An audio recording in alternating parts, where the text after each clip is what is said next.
Chapter 3, The Two Faces of Miss Brisbane. That week was busy, busy, busy. But I learned a lot. I learned all the capitals of the United States.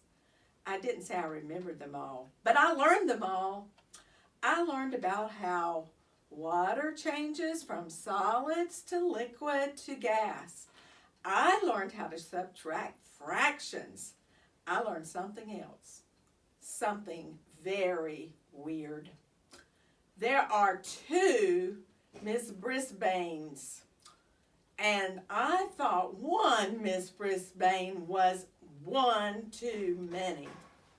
The first Mrs. Brisbane is a good teacher, just like Aldo said. She's better than Miss Mack was at getting AJ to lower his voice.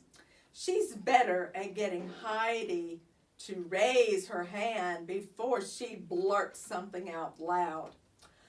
Of course, nobody could get Speak Up Say It to raise her hand or to blurt out any loud.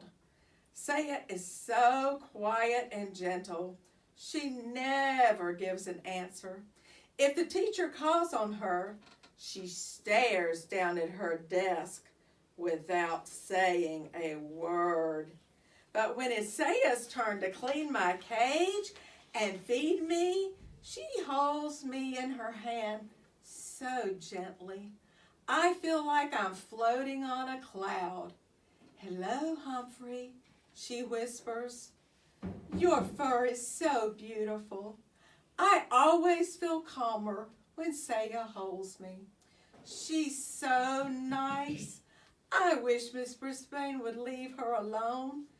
Miss Mack hardly ever called on Saya once she realized how shy she was. But Miss Brisbane calls on her all the time. She won't leave her alone. "Saya, speak up, please." "I know you know the answer," she'd say while Saya stared at the top of her desk as if she were watching a TV show there. But I was shocked when Miss Brisbane got annoyed with Saya, sweet, shy Saya, and said, "You will stay in during recess." Saya still stared down without moving a muscle. But a minute later, I saw something wet drop from Saya's eye to the tabletop. I hated Miss Brisbane. Of course, I don't go out to recess. In fact, I'm glad since it's a great time to catch up on my sleep. So, I was there when Miss Brisbane talked to Saya, and I was all ready to squeak up on her behalf if necessary. Miss Brisbane brought a stack of papers to the table and sat down across from Saya. "Saya, you think I'm being mean to you, don't you?" Saya slowly shook her head no. I heartily nodded my head yes, but no one was looking at me. "But I wouldn't call on you if I didn't know that you know the answers," the teacher explained.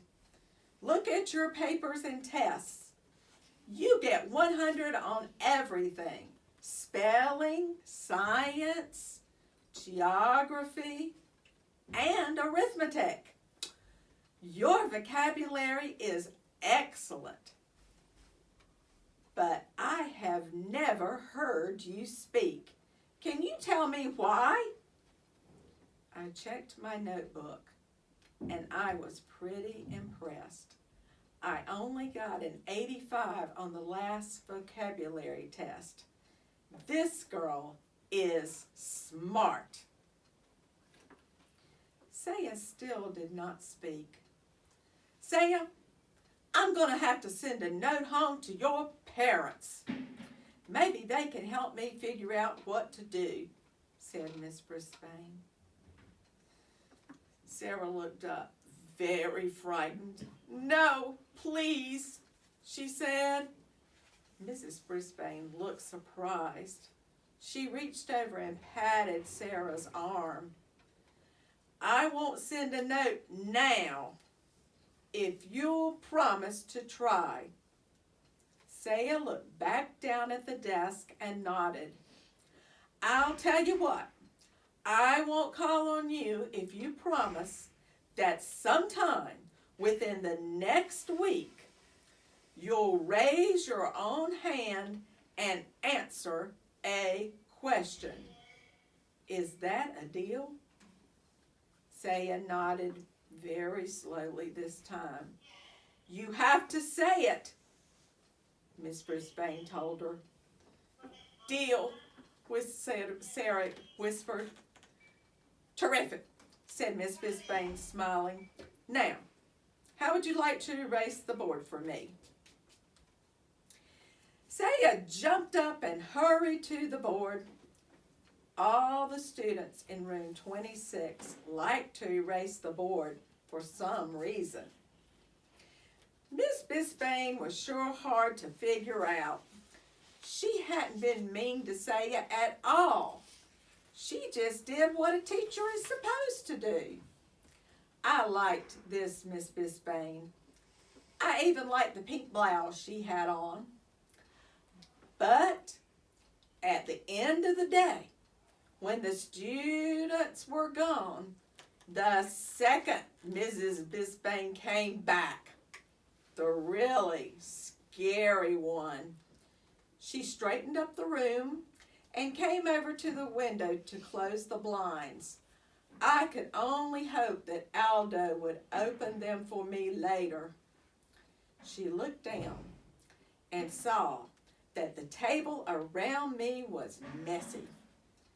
The bag of shavings used for my bedding had torn, and bits of litter were scattered all over the table.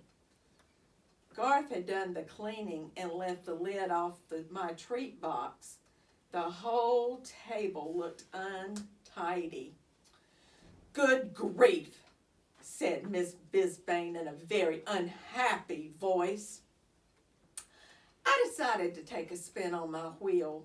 Usually that cheered people up, but not Miss Brisbane. She started to clean the table, getting paper towels and spraying cleaning spray and muttering to herself the whole time. Not my job, she grumbled. These children are not responsible. All I need is somebody else to take care of some rodent. Nobody says rodent quite the way Miss Brisbane does.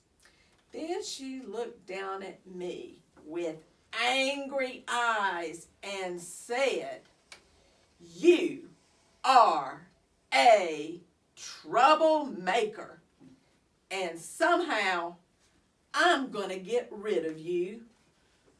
Then she grabbed her purse and her papers and stormed out of room 26. For once, I didn't mind being left alone. I didn't even mind the tick, tick, tick of the clock. I was just glad that the second Miss Brisbane was gone. I was worried about what she'd said, but I kept my mind occupied by practicing my vocabulary words until the light was completely gone. If Saya got 100% correct, why couldn't I? Then I sat and I waited. Suddenly, bright lights blinded my eyes as the door swung open and a familiar voice roared, Never fear, Aldo's here. Aldo rolled his cart over to my cage and put his face right down next to mine. How's it going, Humphrey? He asked. I tried squeaking out my story, but Aldo didn't quite catch what I was saying. Whoa, pal, something's got your tail in a tizzy. Well, this should cheer you up. Aldo reached into a brown paper bag, pulled something out, and dangled it in front of my cage. Something to gnaw on, little buddy, he said, opening the door. Joy, joy, joy! A tiny dog biscuit. One of Miss Mac's friends gave me one of these once. You can crunch on it forever. Ha ha. Suddenly, there's a smile on your face, Aldo beamed with pride. Now, I'll clean this room real fast so we can eat our dinner together. I never saw anybody move as fast as Aldo. He turned the music up full blast. Then he mopped and polished and swept and scrubbed while I nibbled and gnawed on my biscuit. When he was finished, Aldo pulled a chair up to my cage and took out his big sandwich. You know, Humphrey, some folks might think I'm crazy talking to a hamster, but you're better company than a lot of people I know.